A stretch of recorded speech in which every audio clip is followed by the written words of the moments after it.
Kabanata 131, Krisis ng Autumn Field. Ang binanggit ni Tio Alex na Charlotte ay si Alex Leonard. Sa Tacoma City, kilalang tao si Alex. Ang pamilya Leonard ng Tacoma City ay isa rin sa kakaunting piling pamilya. Ang kanilang korporasyon ng damit ay ang pinakamalaking kumpanya sa Tacoma City na nakikitungo sa paggawa at pagbebenta ng mga damit. Ang pamilyang Leonard ay may sariling tatak ng damit at nagsimulang ibenta ang tatak nito sa mga internasyonal na merkado 3 taon na ang nakakaraan. Hindi lamang nagkaroon ng mataas na katayuan ang pamilya Leonard sa loob ng merkado ng damit sa bansa, ngunit sila rin ay prestihiyoso sa ibang bansa. Hindi kalabisan na koronahan ang pamilyang ito bilang nangungunang korporasyon ng damit sa lalawigan ng Riverdale at sa buong katimugang rehiyon ng Celestial Empire. Para mabigyang daan ng Autumn Field ang sarili nitong brand, ang pangunahing estratehikong direksyon nito ay ang Tacoma City. Noong nakaraan, ang Autumn Field ay naglagay ng 1 toneladang pera upang masecure ang ilang malalaking proyekto sa Tacoma City, at ang kanilang nangungunang collaborator ay ang Leonard Group. Itinuring ni Charlotte ang kanyang sarili bilang isang tao sa kategoryang nasa mataas na uri. Kaya hindi siya gagamit ng maling paraan tulad ng paggamit ng mafia para pangalagaan sina Winifred at Tyr tulad ng ginawa ni Carl. Ang brute force ay hindi lamang ang paraan upang manalo sa isang labanan. Minsan, ang paggamit ng sariling koneksyon at autoridad ay maaaring humarap ng mas malaking pinsala. Katulad ng mga digmaan sa buong kasaysayan, upang sirain ang isang bansa, kailangan munang alipinin ang kultura ng kanilang kalaban, hindi basta-basta magpakawala ng patayan. Maliban na lang kung hindi na gumana ang autoridad, saka lang sila aasa sa brute force. Brute force ang pinakamasamang solusyon. Sa telepono, natahimik si Alex ng ilang segundo bago niya sinabing, "Charlotte, ang Autumn Field na ito ay nakikipagtulungan sa maraming korporasyon sa Tacoma City kamakailan at ang kanilang mga proyekto ay win-win situation lahat. Kung may nangyari sa Autumn Field, ito magagastos tayo ng malaki." "Tito Alex, ayaw mo ba?" Biglang naging malamig ang tono ni Charlotte. "Kung magtagumpay ka sa gawaing ito, may utang na loob sa iyo ang pamilyang Fisher ng Prime City. Ngunit kung hindi mo ito gagawin, magpanggap ka lang na wala akong sinabi." Pagkasabi noon ay ibinaba ni Charlotte ang tawag. Sa sandaling iyon, naramdaman ni Alex na namamanhid ang kanyang anit sa kabilang dulo ng tawag. Bagamat babae si Charlotte, alam ni Alex kung gaano siya kabisyo. Gaano man kabilas ang pag-unlad ng grupong Leonard sa mga nakalipas na taon, kumpara sa isang piling pamilya tulad ng mga Fishers mula sa Prime City, sila ay wala. Hindi nang ahas si Alex na saktan si Charlotte at iyon ang mahirap na katotohanan. Kaya naman, agad siyang tumawag ng ilang tawag sa telepono para magdaos ng online meeting kasama ang ilang malalaking brand ng damit sa Tacoma City. Makalipas ang kalahating oras, tinawagan ulit ni Alex si Charlotte.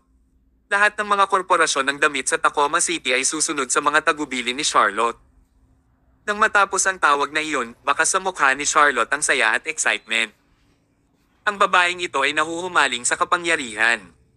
Nasiyahan siya sa pakiramdam ng pagbaligtad ng isang sitwasyon sa isang pagtitik lamang ng kanyang mga daliri sa pamamagitan ng kanyang autoridad. Itinabi niya ang telepono habang ang excitement sa mukha niya ay napalitan ng bangis. "To think a bunch of ants dared to fight me.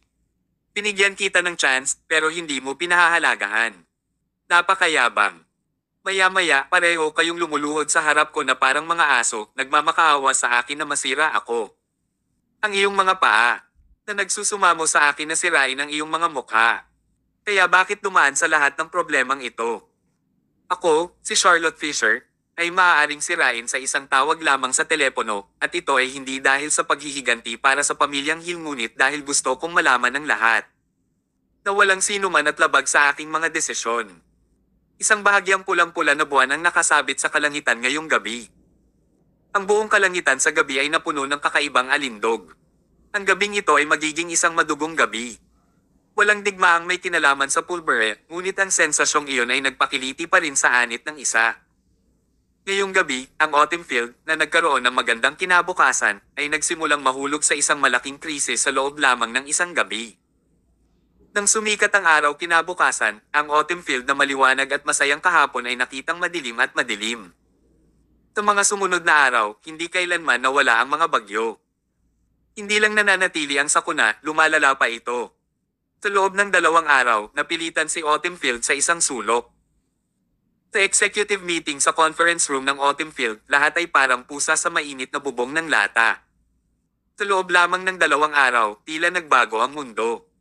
President Zia, marami sa mga kumpanya ng damit sa Tacoma City ang kinansela ang kanilang pakikipagtulungan sa amin. Dagdag pa rito, ang ilan sa aming mga export channel ay naputol din at ang aming mga supplier ay malisyosong itinaas ang kanilang mga presyo ng supply. Maging ang mga channel sa pag-import o pag-export, lahat sila ay nasa masamang kalagayan, ulat ni Joseph. Ang pinakamasama ay, ngayong umaga nakatanggap kami ng mga tawag sa telepono mula sa maraming vendor na nagsasabi na ang aming mga produkto ng Autumn Field ay may malubhang mga depekto sa kalidad. Kami ay nahaharap din sa isang malaking halaga ng return good at mga hinihingi din ng kabayaran. Sabi ni Graham. Patuloy na nag-uulat ng masamang balita sina Joseph at Graham. Bawat balita ay parang talam, marahas na tumutusok sa puso ni Winifred. Ang parusang ito sa isip ay mas malala kaysa kamatayan. Imposibleng magkaroon ng mga depekto sa kalidad ang ating mga produkto. Kinagat ni Winifred ang kanyang mga ngipin, nakasimangot. Galit na galit siya, ngunit wala siyang magawa. Tiyak na ang pamilya Leonard ng Tacoma City ang sumasabotahe sa amin. Napabuntong hininga si Joseph, tila walang magawa. Winifred, ang pamilyang Leonard ay kasalukuyang pinakamalaking korporasyon ng damit sa lalawigan ng Riverdale. Lahat ng nangyayari ngayon sa Autumn Field ay kanilang ginagawa. Isa silang malaking barko. At isang bahagyang pagtalbog mula sa kanila ay maaaring magdulot ng malaking alon na magpapatalob sa isang maliit na bangka tulad ng aming Autumn Field Group. Para mag-set up ng sarili naming brand dati, isinugol na namin ang lahat sa Tacoma City ngayong nilayon kami ng Leonard Group na sabotahe, ang aming Autumn Field ay maaaring ganap na masira.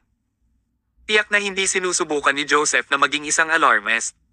Sa sitwasyong ito, kahit na kumilos sina Drake at Zachary, hindi nila maaaring baguhin ang tubig.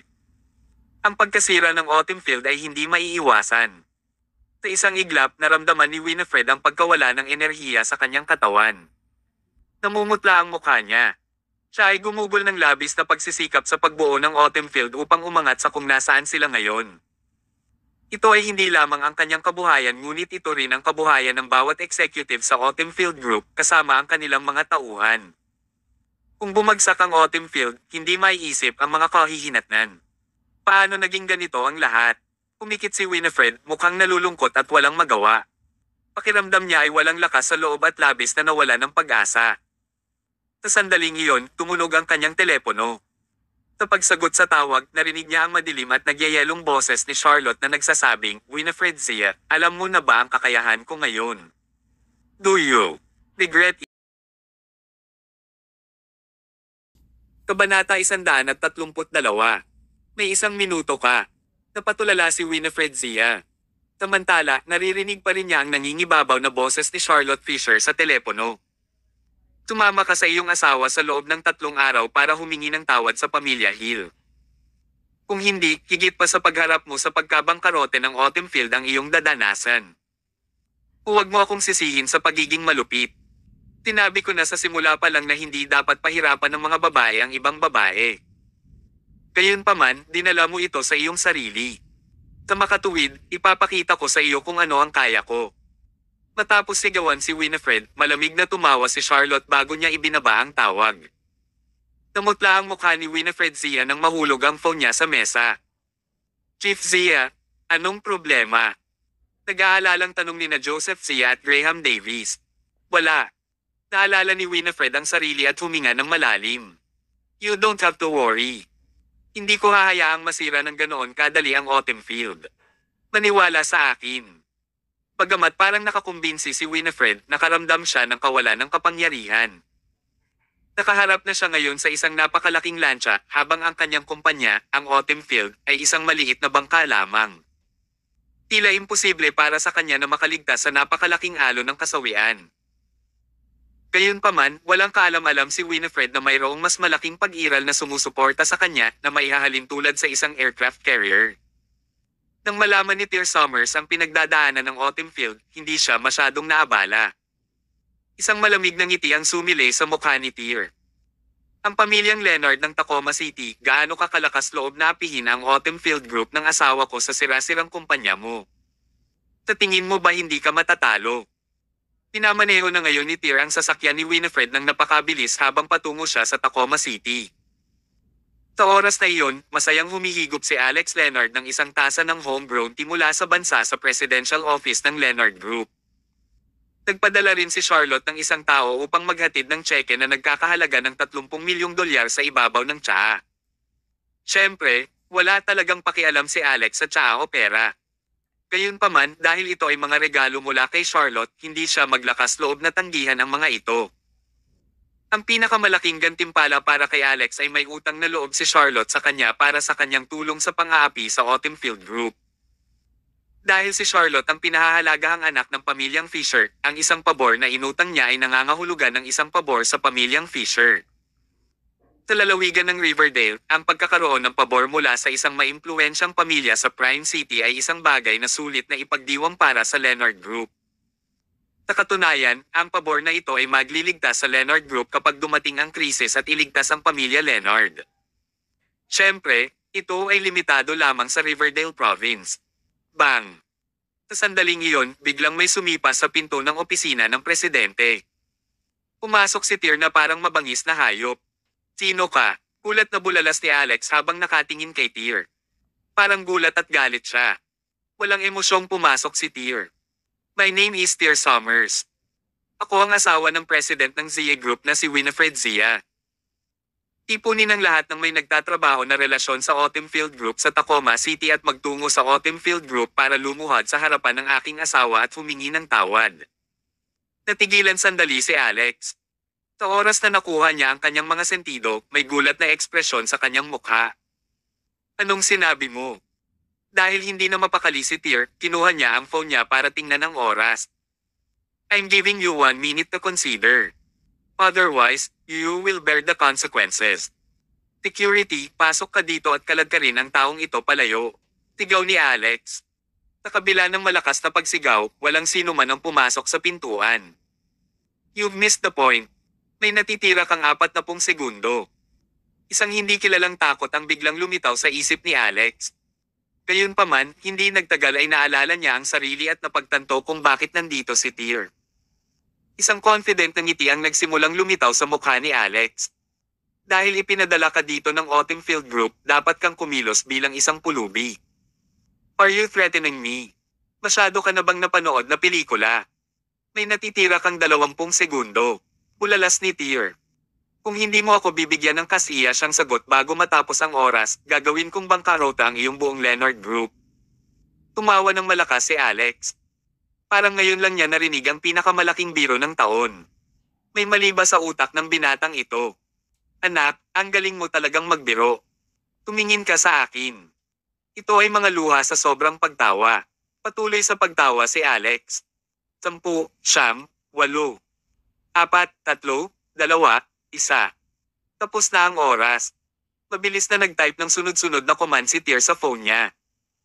Pagkatapos nito, ipinadala niya ang mga utos na ito sa isang espesyal na website. Kapag siya ay tapos na, siya ay casual na umupo sa katad na sopa sa malapit at pinag-cross ang isang paa sa kabila. Binigyan kita ng pagkakataon at hindi mo ito pinahahalagahan. Kaya naman, magbabayad ka ng malaking halaga para dito. Anak, hindi April ngayon. Malamig na tinitigan ni Alex si Tyr. Na-curious si Alex kung ano ang maaaring gawin ng binatang ito sa kanyang pamilya. Makalipas ang ilang minuto, tumunog ang phone ni Alex. Chief Wayne, bakit bigla mo akong tinawag? Excited na tanong ni Alex. Si Chief Wayne ay isang maimpluwensyang tao sa industriya ng fashion sa Timog. Nagkaroon siya ng malaking relasyon sa negosyo sa pamilya Leonard sa Tacoma City. Taon-taon, binibigyan niya ang pamilya Leonard ng kabuuang kita na ilang 10 milyon. Gayunpaman, si Alex ay hindi binati ng magiliw na gaya ng kanyang tumatawag. Alex Leonard, sinong ginulo mo? Kung gusto mong mamatay, mamatay kang mag-isa, pero huwag mo akong kalagkarin gamit ang iyong ginagawa. Mula ngayon, puputulan na ng pamilya ko ang lahat ng relasyon sa pamilya Leonard. Wala na kaming relasyon sa negosyo. Bukod dyan, hindi na rin tayo magkaibigan. Pagkatapos noon ay ibinaba na ng tumatawag. Si Alex ay nasa estado ng pagkabigla at hindi may rehistro ang nangyari. Sa sandaling iyon, nagsimulang mag-ring ang telepono sa kanyang desk. Kamusta? Nang sinagot ni Alex ang tawag, isang galit na boses ang narinig. Chief Leonard, may nangyaring kakilakilabot. Ang negosyo ay nakakaranas ng ilang pagbabago kay Rain. Ang ilang mga kasosyo sa Rain ay biglang nagpasya na huminto sa pagtatrabaho sa amin. Ang aming mga operasyon sa negosyo sa Rain ay ganap na huminto. Ano? Na-freeze si Alex sa kinauupuan niya nang makaramdam siya ng pagkahilo. Gayunpaman, ito ay simula lamang. Maya-maya, isang profesional na nakadamit na sekretarya ang nagmamadaling pumasok na ang kanyang mga takong ay nag-click sa sahig. Chief Leonard, may nangyaring hindi maganda. Bumagsak ang presyo ng stock dahil sa mabistang pag-atake ng isang misteryosong katunggali kay Rain. Ang halaga ng merkado ng Leonard Group ay nawala lamang ng $100 milyong sa loob ng ilang minuto. Boom! Gulong-gulo ang isip ni Alex. Sa sandaling iyon, may pumasok sa pintuan ng kanyang opisina. Chief Leonard, lahat ng online retail brand na kabilang sa pamilya Leonard ay inatake ng mga hacker. Ang mga presyo ng lahat ng mga produkto ay binawasan ng mga mani. Bukod dito, sinamantala iyon ng isang grupo ng mga oportunista at nawalan iyon ng halos $50 milyong sa pamilya Leonard. Banata 133. Langit at Impyerno. Si Alex Leonard ay nawawala sa kanyang isipan. Sa ngayon, ang kanyang isip ay nasa gulo at ang kanyang katawan ay nanginginig na hindi mapigilan na para bang siya ay nahulog sa malamig na pool ng yelo. His phone rang continuously. The ringing sound from the phone on his desk was like a cursed rhythm na patuloy na nag-vibrate sa kanyang tenga. Samantala, iba't ibang departamento sa labas ng kanyang opisina, kabilang ang Departamento ng Pamumuhunan, ang Departamento ng Disenyo, ang Departamento ng Logistic, at ang Departamento ng Marketing. Ang mga miyembro ng kawani mula sa bawat departamento ay tumakbo sa opisina ni Alex upang maghatid ng hindi mabasa na balita. Sa loob ng ilang minuto, ang Leonard Group ay tila nilamon ng isang malaking tsunami ng mga hindi magandang pangyayari. Malapit na ang wakas para sa kanila. Samantala, nanatiling nakaupo si Pierre Sommer sa isang sopa na nakakross ang isang paa sa kabila. Naglalaro siya ngayon ng Sokoban game sa kanyang telepono. Sa ngayon, nakarating na siya sa ika-9 na yugto. Badam! Nakaluhod ngayon si Alex sa harapan ni Pierre. Ang kanyang kayabangan at ang kaninang aura ng kataasan ay ganap na nawala. Sa kanilang lugar, sa halip ay naroon ang takot at panghihinayang. Magpakita ng kaunting awa. Gulat na gulat ang mga upper management staff sa tabi ni Leonard. Samantala, sinimulan na ni Alex na ihampas ang kanyang noo sa lupa hanggang sa namamaga ito. Umalis si Tier sa laro ng Sokoban at nagpadala ng isa pang command sa isang espesyal na website. Ang website na iyon, ang Regal Web, ay bahagi ng isang serbisyo sa web sa Rain. Nangangahulugan din ito na ang Regal Palace ang nag-iisang nagmamay-ari ng website. Tumayo si Tier, tamad, at naginat bago ngumiti ng kalahating puso kay Alex. Pagkatapos ay nagpatuloy siya sa paglalakad palabas ng opisina. Sa labas ng opisina, isang grupo ng mga tao ang nagmamadaling pumasok sa silid. Supervisor Turner, bumalik na sa normal ang stock market. Team Manager Wright, bumalik ang marketing department na may dalang balita. Nagkaroon ng hindi pagkakaunawaan kanina. Chief Inspector Zack, nawala ang mga hacker. Kinansela na rin ng mga oportunista ang mga order nila. Sunod-sunod na pumasok ang magandang balita. Nakatanggap pa si Alex ng tawag mula kay Chief Wayne. Tinabihan si Alex na ang pamilya Wayne ay magpapatuloy sa pagtatrabaho sa Leonard Group sa kondisyon na ang isang bagay na tulad nito ay hindi na mangyayari muli. Pagkatapos noon, bumagsak si Alex sa lupa. Nababalot siya ng pawis. Kanina, parang nasa pintuan na siya ng kamatayan at halos hindi na siya nakabalik na buhay. Si Alex ay may nakakatakot na hypothesis sa kanyang isipan. Kung siya ay bumaba sa kanyang mga paa makalipas ang ilang segundo, ang kanyang buong Leonard Group ay nasa drain na. Sino itong binata? Napakalaki ng kapangyarihan ni Pierre na hindi kailanman may kukumpara ng pamilyang Fisher ng Prime City. Sa galit, kinuha ni Alex ang kanyang telepono at gumawa ng ilang mga tawag. Sa bawat tawag, pare-pareho ang binanggit niya. Halika sa pangunahing gusali ng Leonard Group, magtitipon tayo at magtutungo sa Autumn Field Group ng Con City upang humingi ng tawad sa ating mga tuhod. Sa sandaling iyon, isang madilim na ulap ang nakasabit sa Autumn Field Group. Sa nakalipas na mga araw, sa kabila ng pagkapagod sa bawat posibleng solusyon, hindi pa rin nagawang iligtas ni Winifred Zia ang kanyang kumpanya. Ang pagsasara ng Autumn Field ay isang posibleng katotohanan na ngayon. Nagsisi si Winifred sa pagmamadali sa mga bagay-bagay. Hindi siya dapat tumaya sa pag-unlad ng kanyang sariling tatak kasama ang lahat ng kanyang ipon. Nang walang matibay na pundasyon sa simula, ang kanyang buong grupo ng mga kumpanya ay nasa panganib na tuluyang mapuksa. Sa ngayon, bagamat nahirapan si Winifred na tanggapin ang katotohanan, napagpasyahan na ang lahat para sa kanya. Sa huli, nadama ni Winifred na wala ng saysay na subukang makipagpunyagi pa dahil wala sa kanyang mga pagsisikap ang mahalaga. Habang si Winifred ay nakatayo sa harap ng bintana at nakatingin sa lahat na tila okupado pa rin sa Autumn Field Group, ang kanyang mga mata ay nagsimulang mapuno ng luha. Kahit na ang Autumn Field Group ay nasa isang walang katiyakan na sitwasyon, wala sa mga miyembro ng kawani ang nagpahiwatig na gusto nilang lumabas. Gaya ng dati, ang mga empleyado ay nagtrabaho at nagpatuloy sa paggawa para sa kumpanya. Samantala, nagsusumikap ang mga kawani ng upper management na humanap ng mga paraan para buhayin ang Autumn Field. Ito ay isang kumpanya kung saan ang lahat ay nagtutulungan bilang isa. Para silang isang malaking pamilya at lahat ay masigasig na nagtrabaho para sa parehong mga layunin. Kahit na alam nilang malapit nang bumagsak ang grupong ito, nanatili pa rin sila sa tabi nito at nilayo na gawin ito hanggang sa matapos ang lahat. Sa sandaling iyon, tinulak ni Tyr ang pinto at lumapit kay Winifred. This is such a united company. Everyone is working together as one. Ano ang hindi nila malalampasan? Siya ay napabuntong hininga. Sigurado akong ang isang kumpanyang tulad nito ay magpapalaki sa internasyonal na yugto, dagdag niya. Napaluha si Winifred.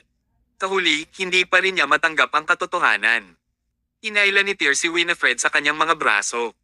Samantala, hindi naman siya pinigilan ni Winifred. Pakiramdam niya ay walang magawa ngayon. Tumigil ka na sa pag-iyak. Sabihin mo sa akin ang mga bagay na tulad nito sa hinaharap. Huwag mong itago ang lahat sa iyong sarili. Sa tabi ko, walang makakagawa sa Autumn Field.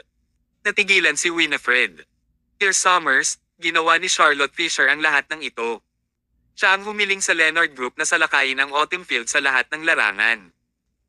Dahil ang Leonard Group ay ang pinakamalaking kumpanya ng fashion sa Riverdale Province, walang paraan na matatalo natin sila.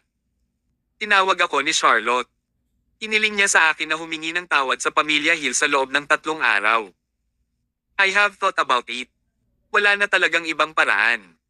Pupunta ako sa Pamilya Hill at hahanapin siya. Biglang nanlamig ang ekspresyon ng mukha ni Tyr. Huwag kang ang mag-isip ng ganyan. Hayaan mo iyang babaeng iyan.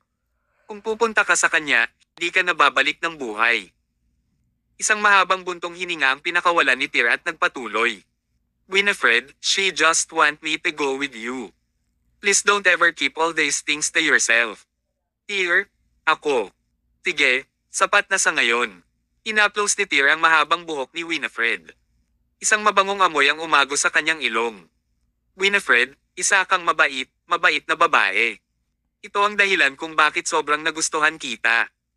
Ay pangako mo sa akin na sasabihin mo sa akin kung ano man ang mga paghihirap na iyong nararanasan. It doesn't matter what you encounter. I will stand by you and go through all of it with you. Medyo natigilan si Winifred. Isang pakiramdam ng init ang naglakbay sa kanyang katawan. Umiwalay siya kay Tyr. Tapos na ang Autumn Field. Hindi ko dapat pahirapan ang mga empleyado natin. Ngayong may pera pa ang kumpanya, dapat kong tipunin ang lahat at hayaan silang umalis. Hinawakan ni Tyr si Winifred at tumawa habang umiiling. Nakalimutan mo na ba yung sinabi ko kanina? With me around, walang mangyayari sa Autumn Field. Mariing umiling si Winifred. Tyr, alam kong marami kang pera. Gayunpaman, ang kinakaharap ngayon ng Autumn Field ay hindi malulutas ng pera. Higit sa lahat, may malaking halaga ng pera na kasangkot. Tapat na ang ginawa mo para sa akin. This time, you should let me face this on my own, Annie Winifred.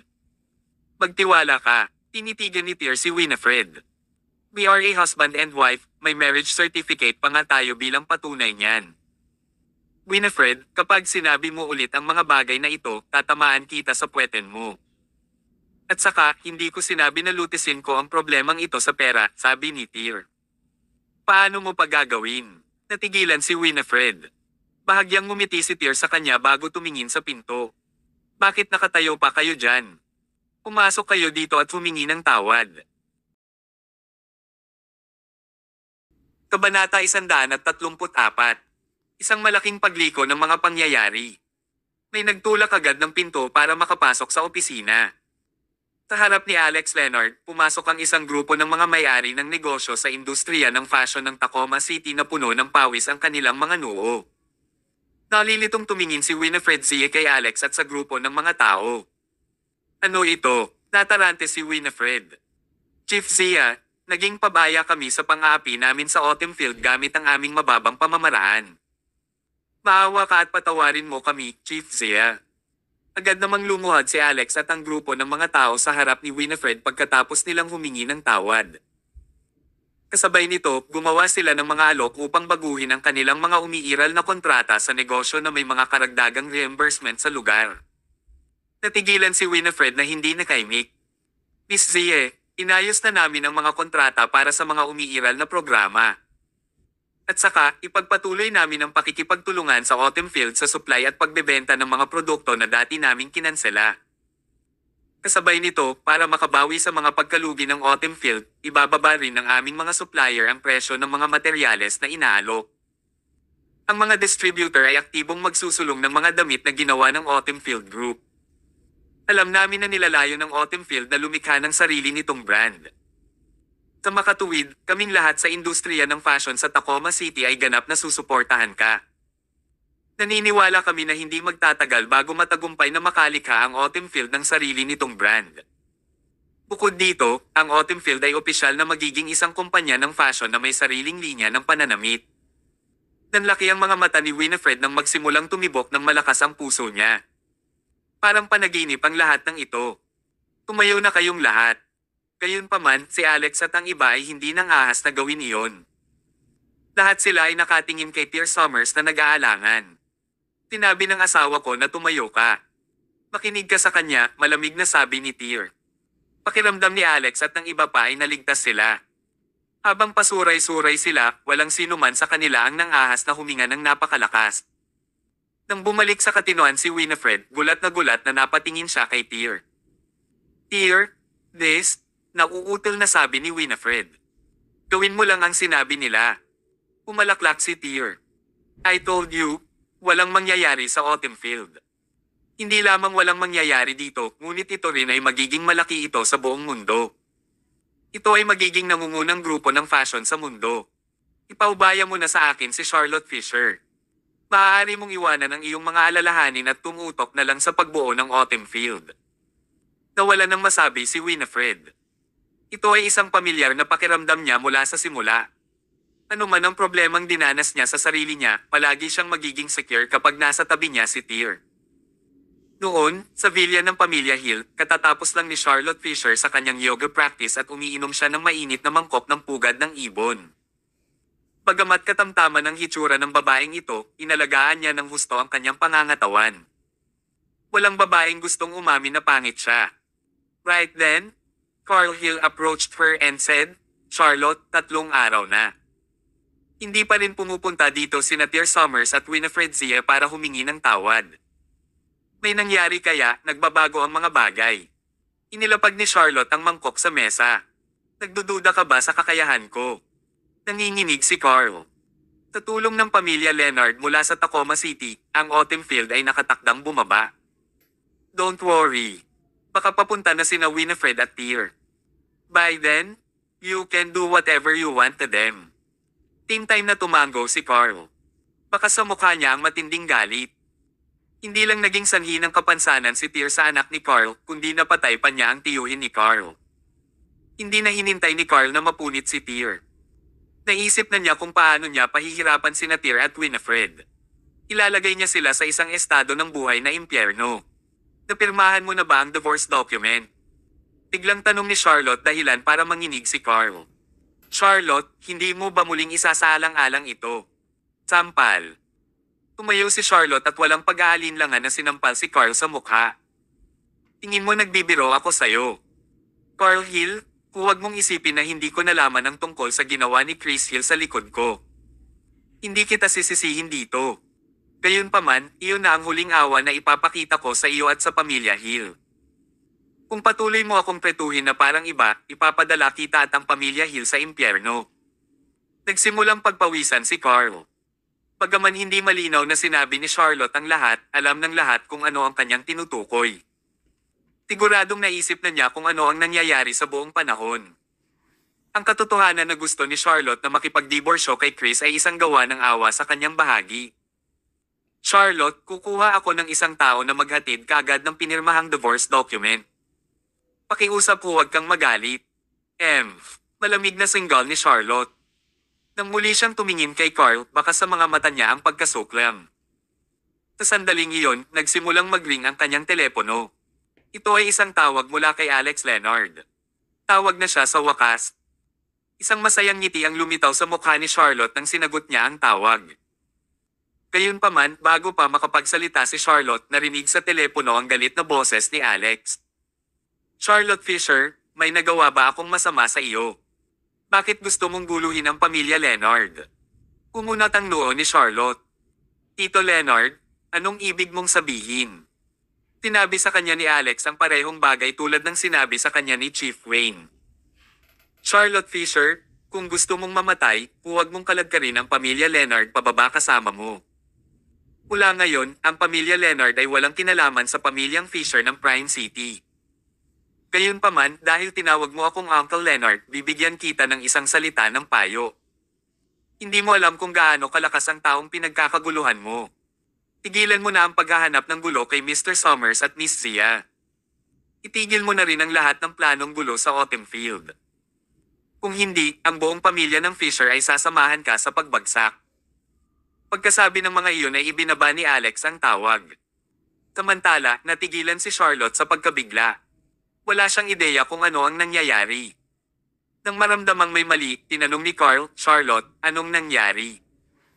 Ang pamilyang Leonard ay nabigo na subukang ibagsak ang Autumn Field.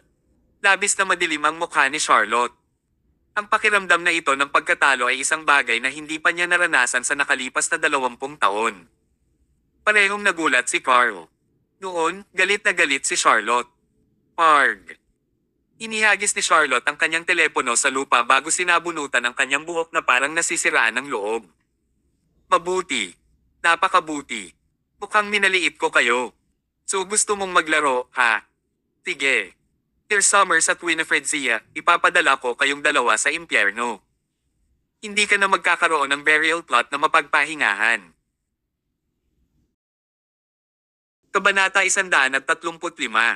Ayaw magsumite. Galit si Charlotte Fisher mula sa kaibuturan ng kanyang puso. Sa kanyang opinyon, walang sino man ang dapat na tumayo laban sa kanya. Ito ay isang panuntunan na itinakda niya para sa kanyang sarili. Ito ay isang dog-eat-dog na mundo. Noon pa man ay naniniwala si Charlotte na siya ang nasa tuktok ng food chain. Gayunpaman, sa kanyang pagtataka, may isang taong tumayo laban sa kanya sa pagkakataong ito. Sa katunayan, labis siyang napahiya sa pangyayaring ito. Alex Leonard, babayaran ka ng pamilyang Fisher sa ginawa mo. Dear Summers at Winifred Zia, huwag mo akong sisihin sa pagiging malupit. Si Carl Hill, na nakatayo sa tabi niya, ay labis na kinakabahan sa puntong ito. Ang kanyang manugang ay isang ganap na nasisiraan ng loob. Charlotte, ano ang susunod nating gagawin? Kailangan mo bang gumawa ng kahit ano ang pamilya Hill? Kinakabahang tanong ni Carl.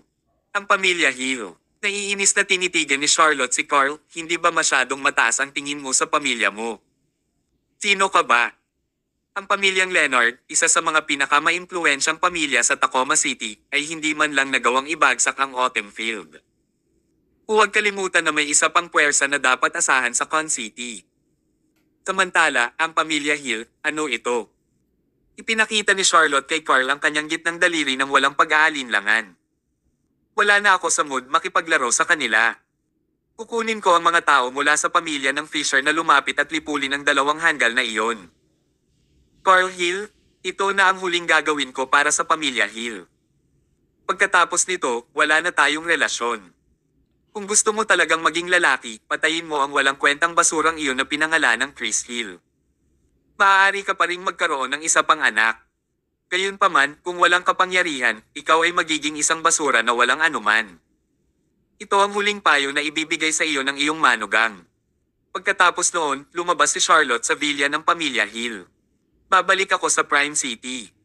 Ngayong gabi, magpapadala ako ng mga tao para tanggalin sina Tyr Summers at Winifred Zia. Ipadala ang divorce document kapag napirmahan na. Huwag mo akong paghintayin ng matagal. Si Charlotte ay talagang isang malupit at mabisyo na tao. Iniling niya sa kanyang biyana na patayin ang sarili niyang asawa. Anong klaseng babae ang malupit para magsabi ng ganyan? Samantala, sa isang kulungan ng aso sa Con City. Natupad ni Max Cheever ang kanyang pangako sa pamamagitan ng pagtulong sa Tyr Summers na maghanap ng mga mahihirap na tao sa lahat ng pangunahing lungsod bawat araw. Sa loob ng isang buwan, mahigit 10 tao ang nasa kulungan ng aso kasama sina Matthew Collins at Stephen Cole. Habang lumalaki ang kanilang bilang, ang laki ng shed ng aso ay patuloy na lumalaki din. Kasabay nito, ginamit ni Max ang kanyang mga koneksyon upang mag-import ng iba't ibang mabangis na aso. Sa tuwing sasapit ang gabi, maririnig ang mabangis na tunog sa kulungan ng aso. Higit pa rito, mayroon ding iba't ibang hiyaw ng sakit at pagpapahirap. Pagkatapos ng isang gabi ng nakakapagod na pagsasanay, bibigyan ni Max ang mga naninirahan sa kulungan ng aso ng pinakamahusay na pagkain at medikal na paggamot. Higit pa rito, bibigyan niya sila ng isang espesyal na gamot na ibinigay ng Tyr Summers upang ang mga taong ito ay maging aktibo muli kapag ang araw ay naging gabi. Ang mga taong ito ay muling nakita ang liwanag sa kanilang buhay. Si Tyr Summers ang nagbigay sa kanila ng pangalawang pagkakataon sa buhay, pati na rin ng roadmap sa kaluwalhatian. Sa paglubog ng araw, nagsimulang sumili ang kadiliman sa lugar. Bumalik sina Tyr at Max sa dog shed sa kanilang pickup truck na puno ng pagkain. Sa kotse, in-update ni Max si Tyr tungkol sa kung ano ang nangyayari sa dog shed. Sa panahong ito, nakakuha si Max ng kabuoang 14 na tao. Kasama sina Matthew Collins, Stephen Cole, Martin Jakeman, at Vanessa Harris, 18 sila. Gayunpaman, 6 sa kanila ang namatay sa proseso. Kaya naman, 12 tao na lang ang naiwan sa kulungan ng aso. Nandito na ba si Tyler Lancaster? Tanong ni Tyr. Hindi pa, sagot ni Max. Hindi. Tumawa si Tyr pagkatapos tansyahin ang oras. Mr. Summers, ano ang dapat kong gawin kapag nakabangga ko ang mga taong katulad niyan? Huwag kang mag-alala, mahinahong sagot ni Tyr. Everyone has their own goals. However, there isn't a cure for regret in this world.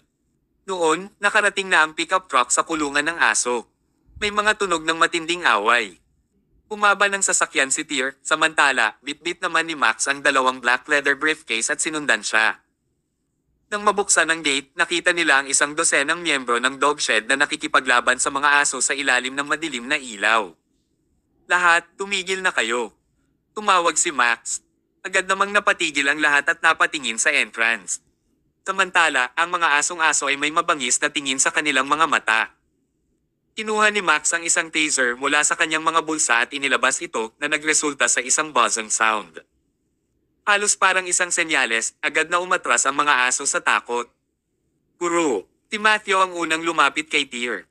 Sa ngayon, ganap na niyang tinanggap ang ganitong paraan ng pamumuhay. Sa totoo lang, sobra siyang nag-enjoy. Sa loob ng isang buwan, si Matthew ay naging mas malakas at mas mahusay na manlalaban sa pangkalahatan.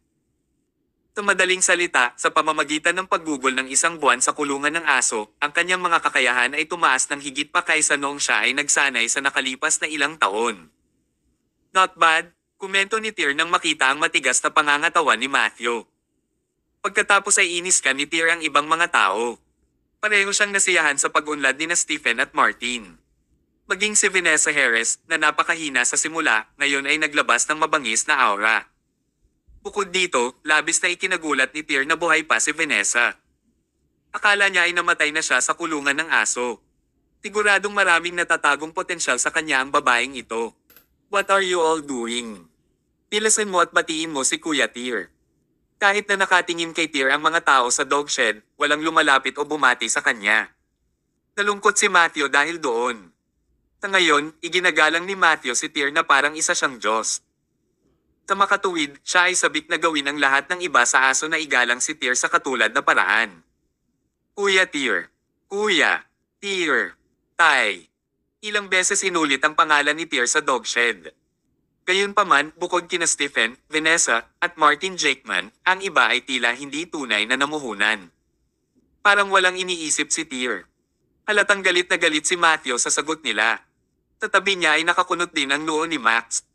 Ang mga taong ito ay minsang inapi at patungo sa pintuan ng impyerno. Si Tyr Summers ang nagbigay sa kanila ng pangalawang pagkakataon sa buhay.